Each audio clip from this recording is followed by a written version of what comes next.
Since we recorded last, we had the US presidential election, and Joseph Biden Jr.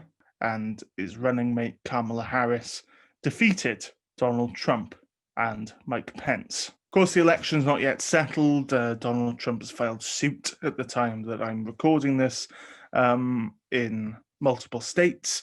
Some of his lawsuits have been dismissed, some are ongoing. We're not going to comment on them, but it is an encouraging sign.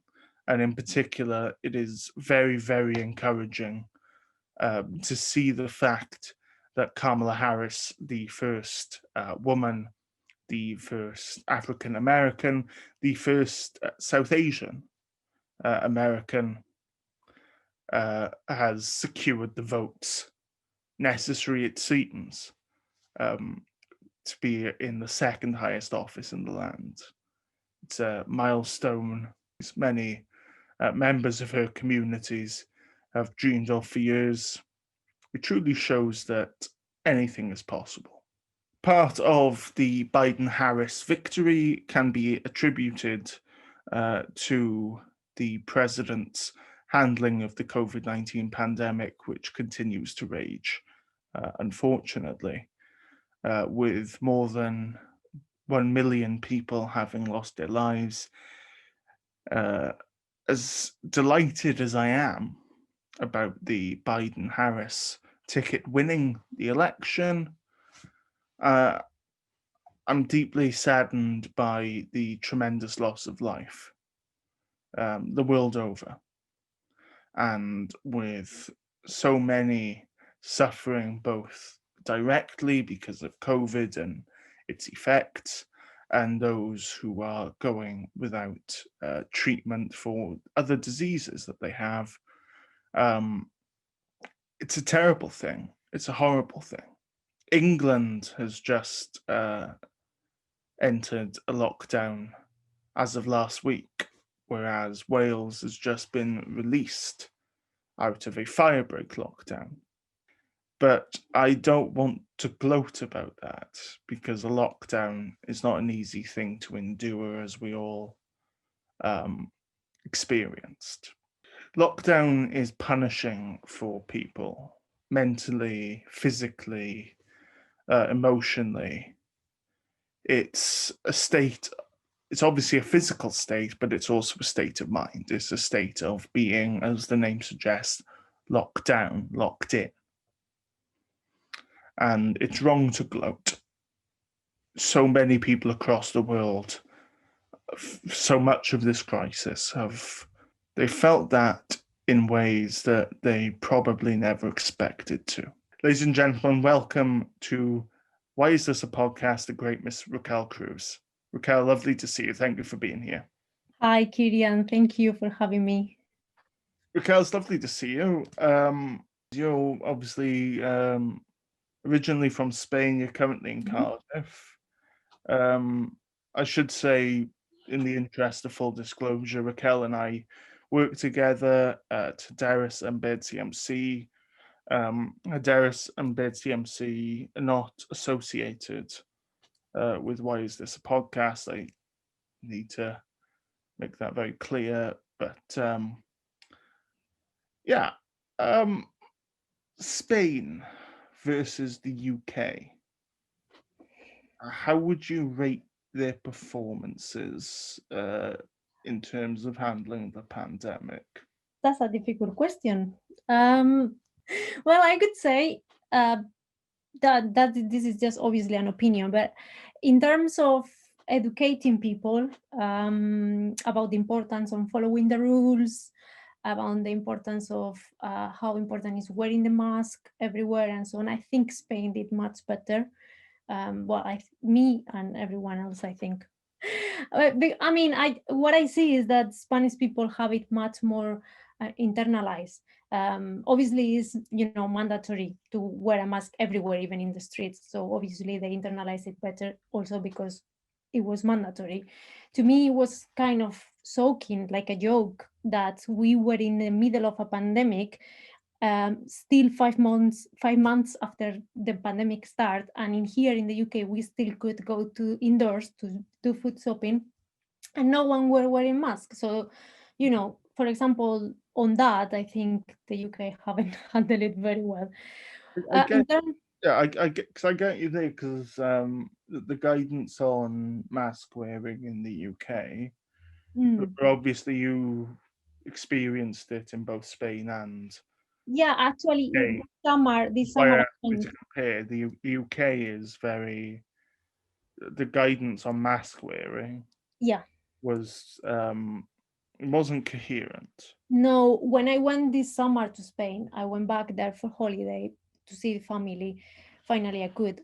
Um, it was shocking to me when I arrived, seeing every single one on the streets, everywhere with a mask. I was used to here. I was going to the shop, and no one was wearing it. So to me, it was really shocking. And when I was telling them, like in here, no one wear it even indoors, they were like, what? Like it wasn't even, in their heads, that wasn't even possible. So yeah, that's one thing I don't think the UK has handled very well. Regarding mm, how taking how making rules, or how making restrictions, well, I have to give a little bit of background, if you don't mind, about how Spanish government work, because um, Spain is a country with 17 autonomous regions. So basically, we could describe this like a federal system, like kind of the one Germany has. So we have basically a central government, but we have 17 other governments. So they have autonomy regarding decision making, and especially in health and education. So, for example, during the first wave of the pandemic, back in March, what the central government needed to do, it was to declare the state of emergency, to be able to take any decision that could apply to the whole country. So that's different from example, for example, of how the UK do it, because the UK is just different countries. You take different decisions, and so it's very different, and it's quite difficult to compare because of that. But yeah, I think Spain did very well the first wave, because well, I think probably the lockdown was too strict to me, because people couldn't even go to have a walk to the street. But you remember that Spain was after Italy, and in one moment it was even worse than Italy, was the epicenter of the pandemic. So obviously they needed to do that to contain the virus, so they could have summer, because if Spain, economy of Spain relies in tourism. So, Tourism. or they were doing that, or they wouldn't have any summer. So I think in the first wave, probably UK was very slow taking decisions. They took the decisions very late. In the second wave, well, I think Spain did a lot of mistakes during the summer. They didn't do their homework. But I have to say, during the summer, the different regions had their own autonomy, so we're depending on them. So I cannot blame just the central government. Mm-hmm. So, but they didn't do the homework. So that's why in September again they were again the epicenter of the pandemic. So I would say, in overall, I think Spain was better making decisions faster. And I would say has done it a little bit better than the UK, especially than Boris Johnson. Sorry, Boris. But I don't think he watches. I don't think so either. But I hope he doesn't. I'm not very nice to him. probably this is just my opinion, and probably a lot of people would tell me they are not agree with me. Also, I have read there is some data from the um, sociological research center in Spain. They have done a research, and the data shows that almost 60% of the population um, have worse opinion about the government, the Spanish government, than they had it before the pandemic. So basically, more than half of the population, or almost 60%, they are not agree with how they handling the pandemic for sure. I thought for a moment you were about to tell me that the polling suggested that they have a worse opinion of the Spanish government than they do of the virus, which would be a real indictment Mm. of, of the government. It's like, the whole, was it give me liberty or give me death, give me COVID or give Yeah, give me Sanchez. probably one of the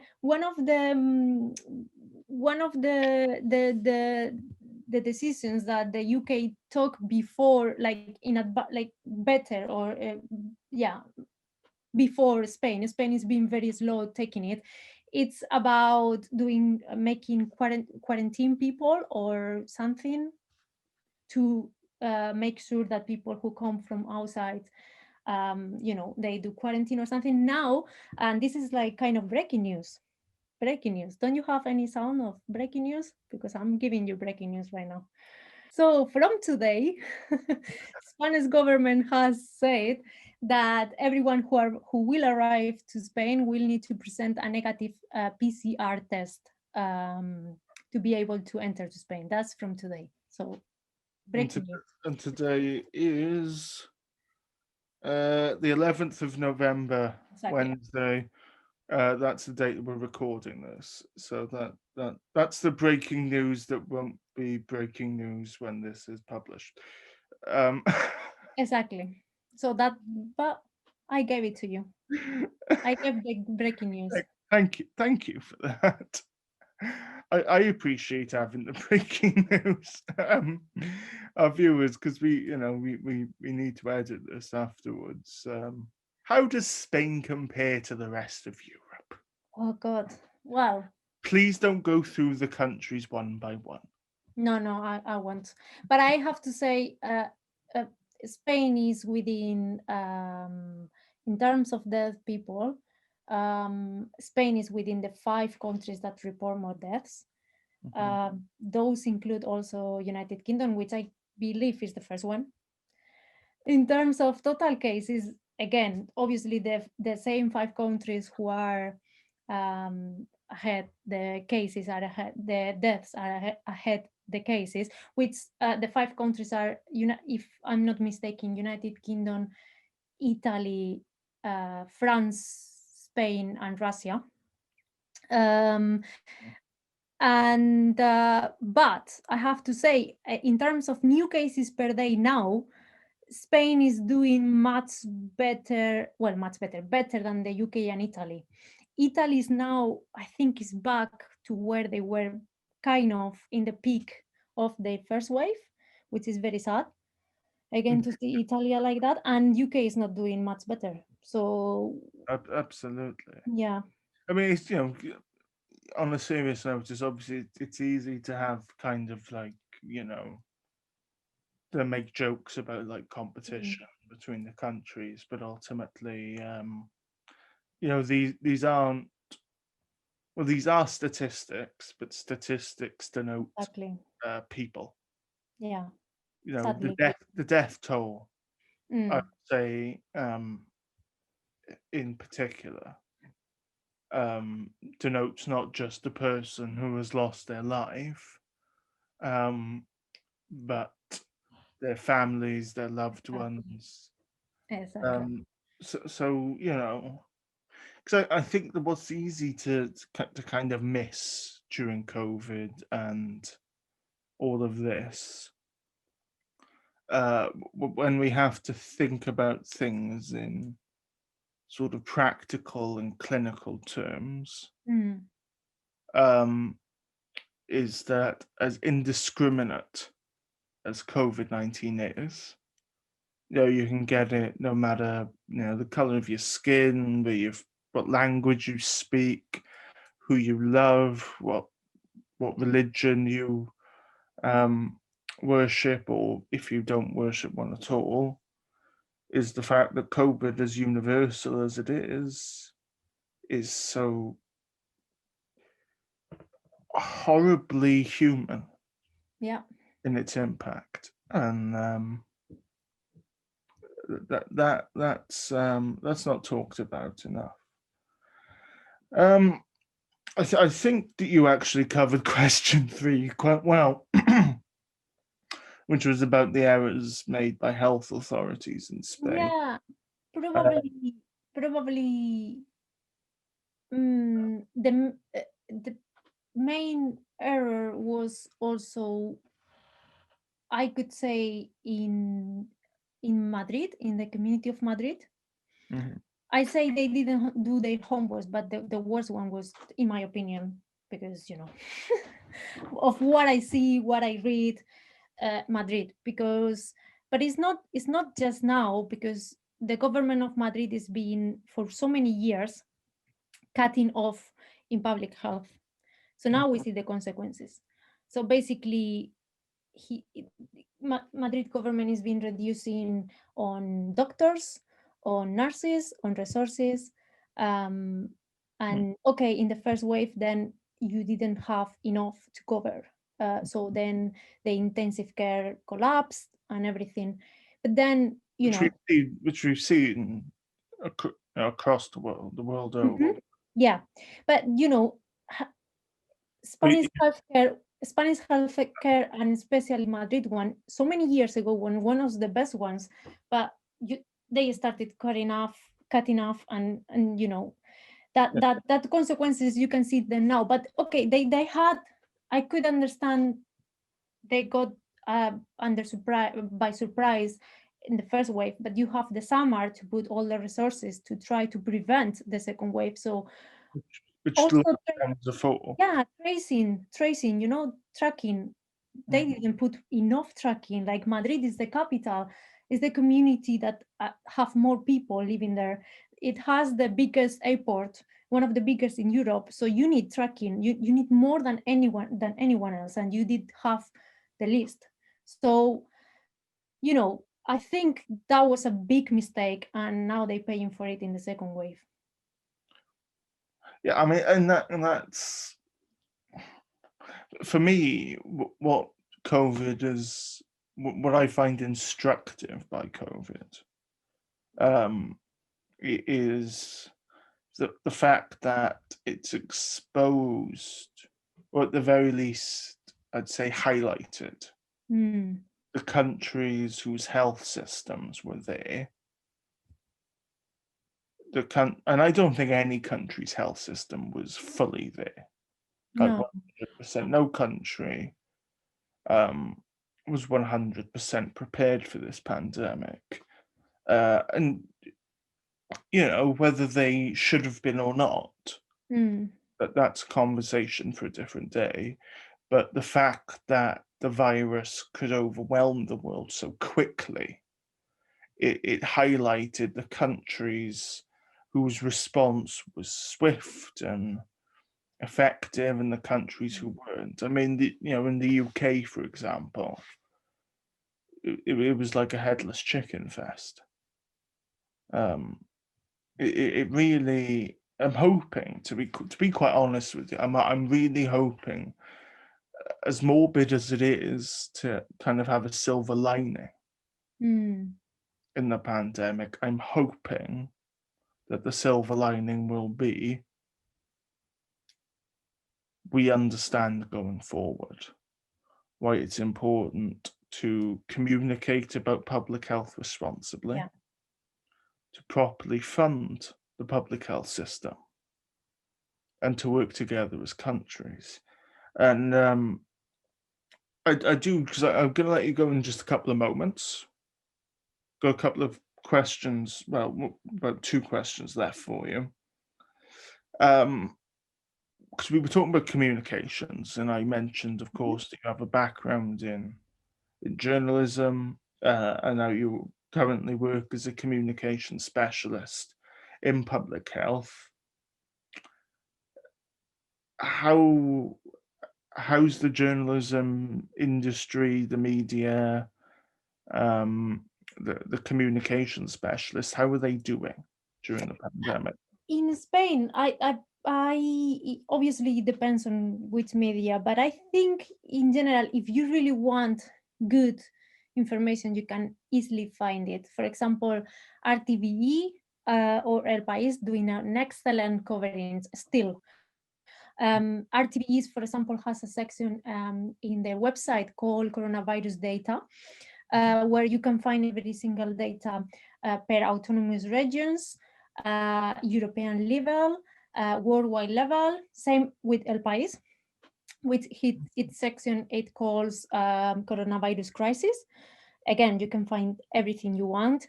Also, if we talk about more specialized health media, they doing quite well as well. For example, Redacción Médica is one of the it's a magazine and also online, and it's quite well known. And a part of covering different issues and news, it has also like on live or breaking news section. So you click there and you see the latest news on COVID. And if you want, for example, more in deep covering, for example, on effects of the pandemic in other kind of health problems, for example, Investigación y Ciencia, which is research and science, they cover all of that. So I think if you really want good and well information, easily you can find it. So I think they're doing well. That's comforting. Yeah, at least. But also you can find sensationalism very easily. So it depends on you to I've got know. to tell me that. Yeah, it depends on you to know. Yeah, and I'm with you there. I mean, it's sort of I think after 2020, I think the two words that will define 2020 will be pandemic and infodemic. I think they're going to be the two words that define 2020. Yeah. And I'm hoping I wouldn't say I was 100% confident, but I'm hoping that the news media, whether it's digital, print, both, and social media in particular, that they understand how crucial their role is Exactly. in disseminating, just putting out the information about health. Yeah. Obviously, politicians, it's for politicians to do, for medical practitioners to do, for people in the public eye to do, but for the news media and for social media in particular, I think, which is where people get their info, it is, if we have a silver lining in terms of communications, it is that the media influencers realize now how important they are in public health. That's my sort of, that's my Christmas wish in all of this, is that they Yes. they Totally agree. that they realize. I remember once I was covering, it was in India, and it was an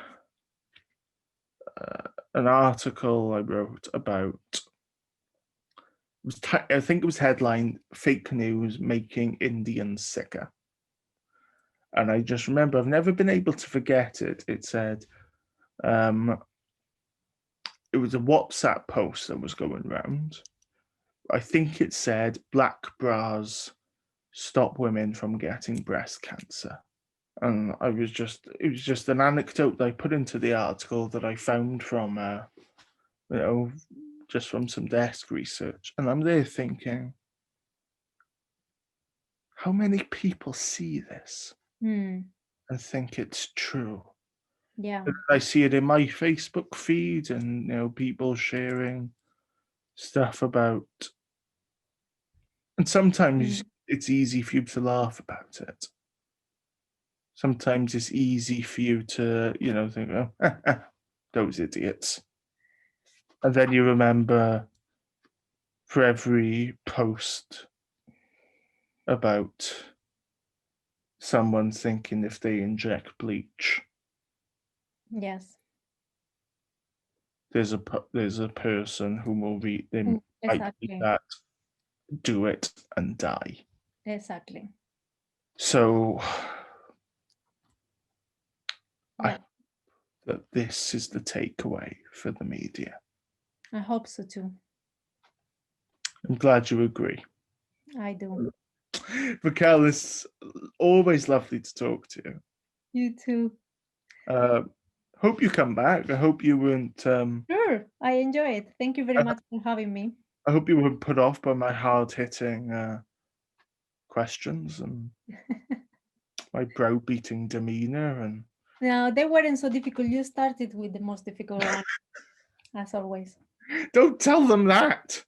They'll think I'm going soft. No, it's the final one. That was the most hard. That was the hardest one that I asked you.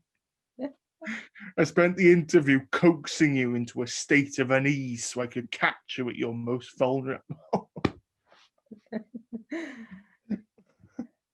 Raquel Cruz is a journalist by training, but currently works as a communications specialist in the field of public health. Please give a hand at home for Spain's sweetheart, Raquel Cruz. Thank you. Thanks, Raquel. Thank you. Bye. Bye, Kerean.